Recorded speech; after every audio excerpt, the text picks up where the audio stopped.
আসসালামু আলাইকুম বন্ধুরা, কেমন আছেন সবাই? আশা করি সবাই ভালো আছেন, সুস্থ আছেন। আলহামদুলিল্লাহ আমরাও খুব ভালো আছি, সুস্থ আছি। সোনালী রান্নাঘর অ্যান্ড ব্লগ চ্যানেলে আপনাদের প্রত্যেককে স্বাগত জানাই। আজকে আমি একদম স্পেশাল হেলদি চটপটা রেসিপি নিয়ে চলে এসেছি আপনাদের সামনে। দেখতেই পাচ্ছেন এটা কিসের রেসিপি? এটা হচ্ছে ভুট্টা রেসিপি। ভুট্টা আপনারা অনেক রকম করেই খেয়েছেন, কিন্তু এইভাবে খুব কম মানুষই খেয়েছেন। আর যদি খেয়ে থাকেন তাহলে তো জানবেন যে কেমন হয় খেতে, আর যদি না খেয়ে থাকেন তবে অবশ্যই এই রেসিপিটি খাওয়ার অনুরোধ রইল।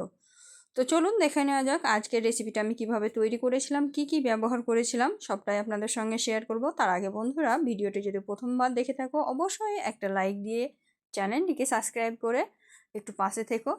আর ভিডিওটি যদি ফেসবুক থেকে দেখে থাকো তবে অবশ্যই আমার পেজটিকে ফলো করে দিও, তাতে আমার নিত্য নতুন রেসিপিগুলো তোমরা সবাই দেখতে পাবে। আর এটা কিন্তু অনেক লোভনীয় আর দুর্দান্ত একটা রেসিপি, খুব কম সময়ে তৈরি হয়ে যায়, তাই দেরি না করে ঝটপট বানিয়ে নেওয়া যায়। তো চলুন দেখে নেওয়া যাক আজকের রেসিপিটি তৈরি করার জন্য প্রথমেই লাগছে আমাদের ভুট্টা। এখানে আমি ভুট্টা দানাগুলো ছাড়িয়ে নিয়েছি, দুটো ভুট্টা নিয়েছি, ভুট্টা দানাগুলো ছাড়িয়ে নিয়েছি। এই ভুট্টাটা কিন্তু 2-3 দিন দেরি হয়েছিল আনার পরে, তারপরে একটু শুকনো শুকনো হয়ে গেছে। তো এই ভুট্টাটা কিন্তু পোড়ালেও খেতে ভালো লাগবে না, সিদ্ধ করলেও খেতে ভালো লাগবে না, তাই এই রেসিপিটা কিন্তু এই ভুট্টা দিয়েই পারফেক্ট হবে। তো এই তো দেখতেই পাচ্ছ ভুট্টাগুলো কিন্তু সবগুলো খোসা ছাড়িয়ে ধুয়ে পরিষ্কার করে নিব এবার। যেহেতু খোসা ছাড়িয়ে নিয়েছি, তো ধোয়ার জন্য কিন্তু জল দিয়ে দিয়েছি। দেখো ভুট্টার যে লোমগুলো থাকে সেগুলো ভেসে উঠেছে, এগুলো কিন্তু ছেঁকে বাইরে ফেলে দিতে হবে। আর ভুট্টার দানাগুলোকে ভালোভাবে ধুয়ে পরিষ্কার করে নিতে হবে, তাই আমি হাত দিয়ে ভালোভাবে কচলিয়ে ধুয়ে নিচ্ছি। আমি কিন্তু এখানে একটা মিস্টেক করেছিলাম, সেটা হচ্ছে এটা কিন্তু হাঁড়িতে করে সিদ্ধ করতে দিয়েছিলাম। এটা অবশ্যই প্রেশার কুকারে সিদ্ধ করতে দিবেন, তাহলে কিন্তু খুব তাড়াতাড়ি হয়ে যাবে। আর আমি হাঁড়িতে সিদ্ধ করতে দিয়েছিলাম, তাই আমার অনেকটা সময় লেগে গেছিলো। তো দেখতেই পাচ্ছ ভালোভাবে ধুয়ে পরিষ্কার করে নিয়েছি। এই তো একদম ক্লিন, দেখো কিছুই নাই।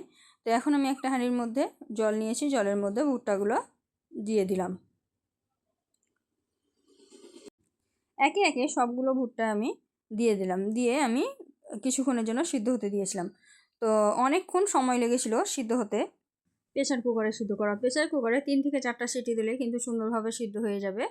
তো আমি অনেকক্ষণ সিদ্ধ করেছিলাম, দেখতেই পাচ্ছেন প্রায় 1 ঘন্টা মতো সিদ্ধ করেছিলাম জল দিয়ে। তারপরে দেখুন কত সুন্দর একদম ফোলা ফোলা হয়েছে, একদম কালারটা চেঞ্জ হয়ে গেছে, খুব সুন্দর একটা মিষ্টি কালার চলে এসেছে।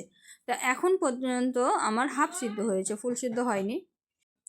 জলটা একদম পুরোপুরিভাবে সিদ্ধ করে মানে শুকিয়ে নিতে হবে। তো এটা দেখতেই পাচ্ছেন চাপ দিলেও কিন্তু খুব ভালোভাবে মানে ভাঙছে না, তার মানে আরও একটু সিদ্ধ হবে। তো সম্পূর্ণ জলটা শুকিয়ে গেছে দেখুন, আর এটা কিন্তু সুন্দরভাবে সিদ্ধও হয়ে গেছে। কত সুন্দর একটা কালার এসছে দেখুন, খুব সুন্দর একটা কালার এসছে। কাছ থেকে আমি দেখিয়ে দিলাম, একদম ফুলে ডবল হয়ে গেছে আর খুব সুন্দর একটা কালার এসছে, মানে এটা হয়ে গেছে। এখন আমি এটাকে নামিয়ে নিব। আমি হাতে করে চিপে একটা দেখাচ্ছি দেখুন, এই তো দেখুন ফেটে গেল, সুন্দরভাবে সিদ্ধ হয়ে গেছে। এখন আমি এটাকে নামিয়ে নেব। একটুও জল নাই, তলায় একদম জল শুকিয়ে গেছে। তো যেহেতু এটা হয়ে গেছে, এটাকে সাইডে রেখে দিলাম। আর এখন আমি একটা কড়াই নিয়ে নিয়েছি।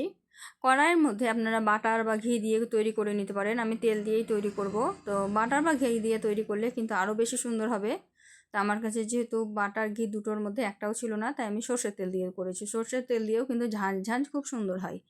তো আমি অল্প পরিমাণে তেল দিলাম, নামমাত্র তেল দিয়ে এটা তৈরি করব। তো এখন আমি এর মধ্যে দিয়ে দিব, প্রথমে তেলটাকে কড়াইয়ের মধ্যে ভালোভাবে ছড়িয়ে দেব। তো তেলটা গরম হয়ে গেছে, এখন আমি এর মধ্যে সিদ্ধ করে রাখা ভুট্টাটা দিয়ে দিলাম।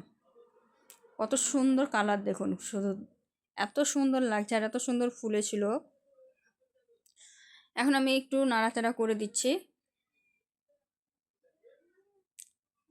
নাড়াচাড়া করে যে সামান্য একটু জল আছে সেই জলটা একদম শুকনো শুকনো করে নেব। তো জলটা একদমই শুকনো শুকনো হয়ে গেছে দেখুন, তলায় কিন্তু একদম সুন্দরভাবে শুকনো শুকনো হয়ে গেছে। এখন আমি এর মধ্যে অ্যাড করব হচ্ছে সামান্য পরিমাণে লবণ। সামান্য পরিমাণে কাঁচা লঙ্কা, মানে শুকনো লঙ্কা, কাঁচা লঙ্কা নয় শুকনো লঙ্কা। তো সামান্য সামান্য করে সব কিছু দিতে হবে, তা না হলে কিন্তু খুব বেশি চটপটা হয়ে যাবে। এটা হালকা হালকাই ভালো।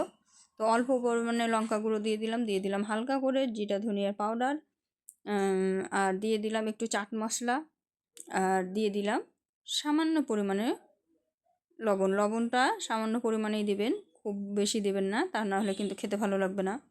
ভুট্টা কিন্তু বিনা লবণেও খাওয়া যায়, তাই অবশ্যই অল্প পরিমাণেই লবণটা দিয়ে দিবেন। তো আমি অল্প পরিমাণে লবণটা অ্যাড করে দিলাম, দিয়ে ভালোভাবে নাড়াচাড়া করে একদম মাখো মাখো করে নেব। তো দেখতেই পেলেন সুন্দরভাবে একদম মাখো মাখো হয়ে গেছে, তলার যে একদম রস শুকিয়ে গেছে, তেল ছেড়ে দিয়েছে, তার মানে এটা সুন্দরভাবে ভাজা কমপ্লিট হয়ে গেছে। এইভাবে একবার হলেও তৈরি করে দেখবেন, খেতে কিন্তু দুর্দান্ত লাগে। চটপটা একটা রেসিপি, সন্ধ্যার চায়ের সাথেও খেতে পারেন, আবার এমনিও খেতে পারেন, 10টার সময়ও খেতে পারেন। খুব সুন্দর একটা খাবার, বাড়ির ছোট থেকে বড় কিন্তু সবাই পছন্দ করবে। তো যেহেতু আমার সম্পূর্ণভাবে মাখা কমপ্লিট হয়ে গেল, দেখুন কত সুন্দর একদম লোভনীয় হয়েছে, এটা সুন্দরভাবে পারফেক্ট হয়ে গেছে। দেখুন আমি কাছ থেকে দেখাচ্ছি, কত সুন্দর মশলাদার একদম চটপটা ভুট্টার একটা রেসিপি তৈরি হয়ে গেল। তো এখন আমি এটাকে একটা প্লেটের মধ্যে পরিবেশন করে নেব। তার আগে আমি আপনাদেরকে কাছ থেকে একটু দেখিয়ে দিলাম যে কেমন লাগছে দেখতে। আমাকে তো খুব ভালো লাগছিল দেখতে, আপনাদেরকে কেমন লাগছিল আমি জানি না। তো পারফেক্টভাবে একদম হয়ে গেল। এখন আমি একটা প্লেটে পরিবেশন করে নেব। পরিবেশন করার জন্য একটা প্লেট নিয়ে নিয়েছি। প্লেটের মধ্যে দেখুন দিয়ে দিচ্ছি একদম ঝরঝরা, একদম সফট সফট মশলাদার চটপটা ভুট্টা ভুনার রেসিপি একদম কমপ্লিট। তো এইভাবে যারা খেয়েছেন তারা তো জানেন কত টেস্টি, না খেয়ে থাকলে একবার হলেও খেয়ে দেখবেন। আর রেসিপিটা একদম কমপ্লিট হয়ে গেল, ফাইনাল লুক দেখে নিলেন। তো ভিডিওটি যদি ভালো লেগে থাকে অবশ্যই লাইক শেয়ার কমেন্ট করতে ভুলবেন না। আর কী ধরনের ভিডিও আমার কাছ থেকে দেখতে চান সেটাও কিন্তু একটু কমেন্টে জানাবেন। আশা করি ভিডিওটা আপনাদের ভালো লেগেছে। আজকের ভিডিওটা এই পর্যন্ত, দেখা হবে পরবর্তী ভিডিওতে অন্য কোনো রেসিপি নিয়ে। ততক্ষণ সবাই ভালো থাকবেন, সুস্থ থাকবেন, আর আমার জন্য একটু বেশি বেশি করে দোয়া করবেন। খোদা হাফিজ।